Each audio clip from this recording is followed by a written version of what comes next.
I'm well. How's everybody today? You look younger than last year. Questions for Paul Rhoads? I don't feel that. Just defensively, you feel you're about on schedule where you thought you'd be for this time? Yes, I believe we are.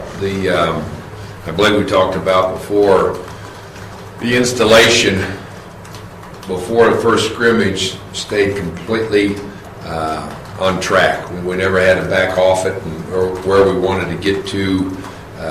Practice 7, leading into a review day, leading into the first scrimmage, stayed right on schedule, and we've been able to stay on schedule since then. There's some things that we haven't got to yet, just because we haven't got to them as a program. Such things as last play of a game, last play of a half, 2-point play, things like that we just haven't got to with our camp schedule yet. So pleased with how the kids have shown the accountability to what we got done in the spring and what we got done in the summer, and we've been able to march on because of that. I guess he's been back for you. How's he doing physically? How's he looking? We brought him back gradually. He had some swelling, and so once we brought him back, we didn't give him a full allotment of reps. I think that's helped him. As he's caught up, now his legs are a little bit heavy or tired, where the other guys have already moved past that point in training camp. So got to get him full strength so he can display his speed and agility and quickness that we need him to display to get on the field. But he's ahead of where he was last August when he went down, and we certainly need him to be there because we need him to be a part of our 2 deep at the corner spot. Is he working back on both sides? Okay, he's working primarily on the left side, and we're working curl and Callaway primarily on the right side.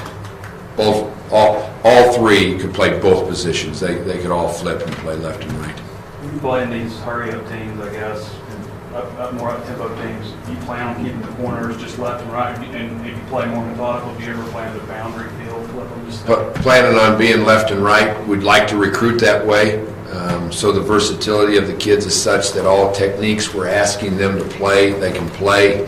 I think we've seen too many times in the past against tempo teams that trying to flip and play a field and boundary corner, first of all, gets you into trouble, and 2, I think it unnecessarily tires out those guys that you don't want to be tired on the field. So yeah, we'll be left and right. So it's pretty much Brian on the left and I'm around right. That's correct. And then who else is doing nickel work besides Kidder? We got 3 guys: Kevin, Josh Liddell, and Micah Smith are all giving us nickel work right now. We saw Josh in there running the first team safety. How Brett was saying he had a really good camp. What's Josh done? I know he was always in the picture, but he wasn't running with the ones. What's he done to get back up there? He's played extremely well. Safety position starts with the mental piece of it. They're the ones making the checks. They're the ones getting everybody aligned. And certainly against our offense, we get challenged in that regard because of all the motions and formations and shifts and so forth. He's been very accountable in that regard. He's still playing both positions, strong safety and free safety.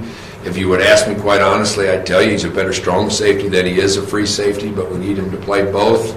And looking to, we'll put the 2 guys that play the best on the field as starters, but we're going to play multiple guys at safety. You're going to see Drake Coley playing a lot of snaps as well, and certainly who's starting has not been determined 15 days out yet.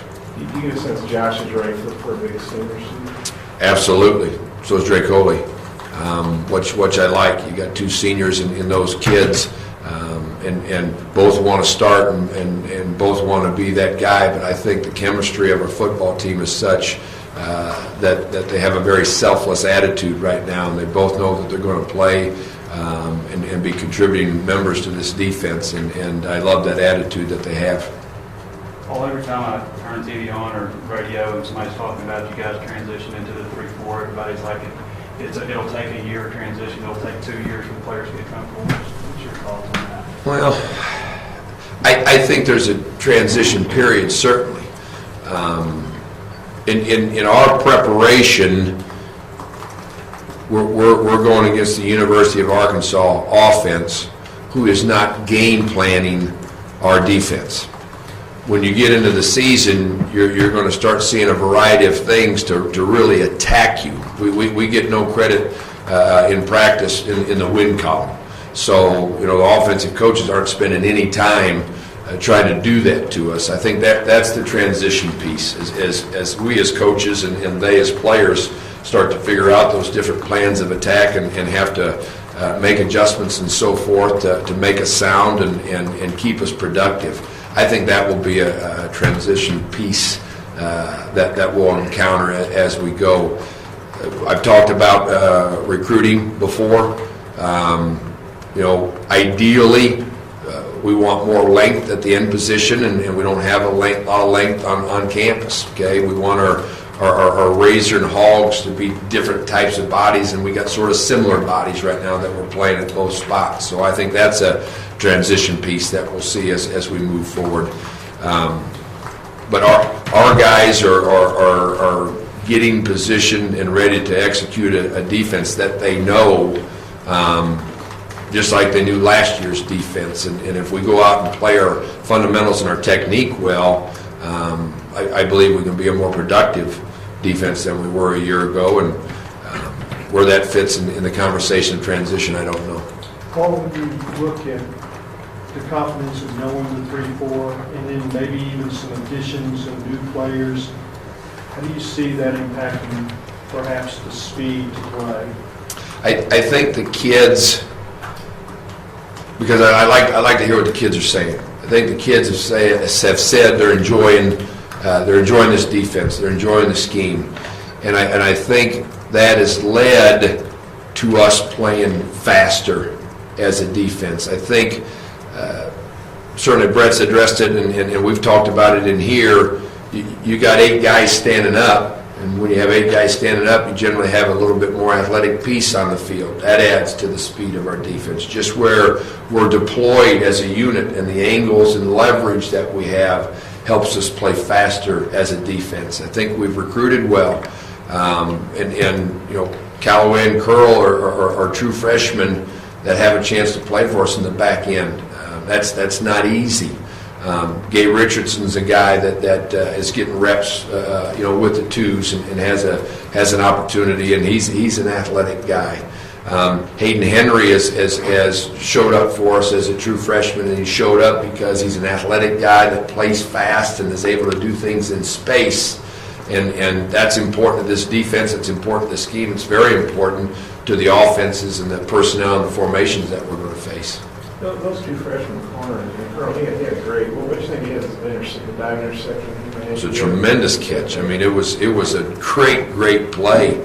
It was even better because it came after adversity, if you will, when he got called for a pass interference. That was an accurate call, and then to be able to keep his head up as a true freshman and come back and make that play 2 snaps later or whatever it was, big time play. What are those guys doing that you like that's gotten them? Well, they're very competitive kids. They were a little bit further ahead from a football knowledge standpoint and the ability to go out and execute all the techniques that I'm asking them to play than Jarquez and Jordan Curtis right now. Extremely pleased with all 4 of them. They're all 4 going to be good players, but the other 2 just had a little bit of an edge, and then we were able to expand that edge that they had and give them more reps. You see touch speed back? Who's? Brito. Yeah. When he's been fresh, as he had to swell and then as he's gotten tired, he loses that speed a little bit. And I think the one thing that he's lost in the entire time that he's been here is he's missed out on a couple different training periods that he really needed to gain strength. Number of snap-wise that he's going to play for us, okay, I think he'll be fresh and fast with that allotment that he gets, and he does bring. I told the defensive staff this morning, if we were to line the entire defensive backfield up and pedal them all 5 yards and break them, Brito's going to be second guy to come back, and he's got that kind of speed and talent, and when he's fresh, it really shows. Who's the first? Probably Pulley. Brett said Dre's moving around real good. How good is it to see Dre do him? It's very good to see Dre out there. Dre's an extremely talented athlete. Needs a lot of reps from now until the opener, because he's behind on the learning of this defense. He's missed a lot of snaps, so we're extremely pleased. The medical staff has done a tremendous job of getting him back out on the field and getting him back on the field healthy, and now it's our responsibility to get him reps so he can play fast and play up to the speed of his athleticism. Scuda is from end of year 2016 to where we are now. He's made as much progress as anybody, because he didn't play a lot of snaps. He played as a true freshman, but he didn't play a lot of snaps, and I think a lot of times he wasn't sure what he was doing when he did play. That's just because he was a freshman, just because he was a true freshman. Now he's a leader on our defense. He's playing like he's an intelligent veteran within this scheme, and fun to see his progress. Coach Hargraves is doing a great job with him. I think he could be going back to speed again. Say again? Going back to speed Yeah, again. yeah. Inside linebacker, and then adding Grant, Giovanni, those guys, D. Walker, the speed that they bring all across with the first two as well. Yeah. I think we've talked in here before about, the light going on with certain players, and in the last 48 hours, D. Walker's light's burning a little bit brighter, and he's starting to understand it better, and because of that, you really saw his speed on the football field the last couple of days. There was glimpses of that in the first 14 practices, but it's just because he's a fast human being. In the last couple of days, he's played fast linebacker, and being where he's supposed to be in the process. Giovanni is getting back up to speed and knowledge and physicality because of the practices that he missed in the springtime when he was hurt. But you see his ability to run. And Grant Morgan might be the smartest of the entire linebacker corps. He needs to be, because, if you were just to describe his physical gifts, he's probably behind the rest of the group, but might play as well as any of them because of the intelligence that allows him to play with a fast rate of speed. Is D. Walker weak side? Weak side, he's a will. He is a will. Morgan plays both. When you're watching your guys, on film, obviously you see going against Jackson. I just wonder what your perspective was on Jackson as a true freshman receiver. Coylan. And I know you don't coach him. Yeah, no. You see what he's doing against Coylan shows up. Noticed him early, and we make comments all the time in the defensive staff room about this player or that player, and well over a week ago, we were saying in our room that kid's going to play for us. He's a smart player. I think a distinguishing piece with Coylan and Cameron Curl is their mature, smart, tough freshman, and that gives you a better opportunity. And Coylan's been showing up and makes a tough catch and a tough run, and his physical stature is certainly a plus at that spot. Just look for Dwayne Eugene fitting into the scheme. Really love the versatility that Dwayne has brought to both the Razor and the Hog position. Much better suited to play outside than inside, and in my opinion, it showed. He has the athleticism to play to the field. He has the explosiveness to play into the boundary, and that's invaluable to our football team, to be able to mix and match the right people versus different personnels, and get different groups on the field for us to match offensive personnel. Coach, just wanted to get your thoughts on what Coach Broyles meant to the world of college football. Well, I think, first of all, you start right here in the state of Arkansas. I don't think when you talk, the first name that flashed in my head when I said that is a guy like Bear Bryant. and what Bear Bryant meant to the state of Alabama. Frank Broyles meant every bit of that to the University of Arkansas and to the state of Arkansas. Anybody that devoted as much time as he did to one football program, one athletic department, one university, and one state, you can't measure what that's meant to all the people that he's impacted and that have benefited from what his career meant and what he stood for. On a personal note, my mother passed from Alzheimer's 6 years ago, and the advocacy that he's represented has been important to me in gaining history about the man and that piece of it. And our players certainly recognize the significance of this and meant a lot to the kids and means a lot to everybody in this state. What's your mom's name? Mary, M-A-R-Y. M-A-R-Y, yes, sir. Coach, the last one, real quick about D. Walker. On the roster, he's listed at 215. I think he was like 205 last year. Is that weight accurate? And you want him a little bigger inside? Yeah, we'd like him bigger, but we'd like him bigger on time. You know what I'm saying? Right now he's probably 215, and that's what he should be. A year from now, 220, 222, 225. There's not a set weight that they have to be, and I think the bodies mature at different rates where a couple other guys are too heavy. I think it's easier to get guys down to a better weight than it is some guys to get them up.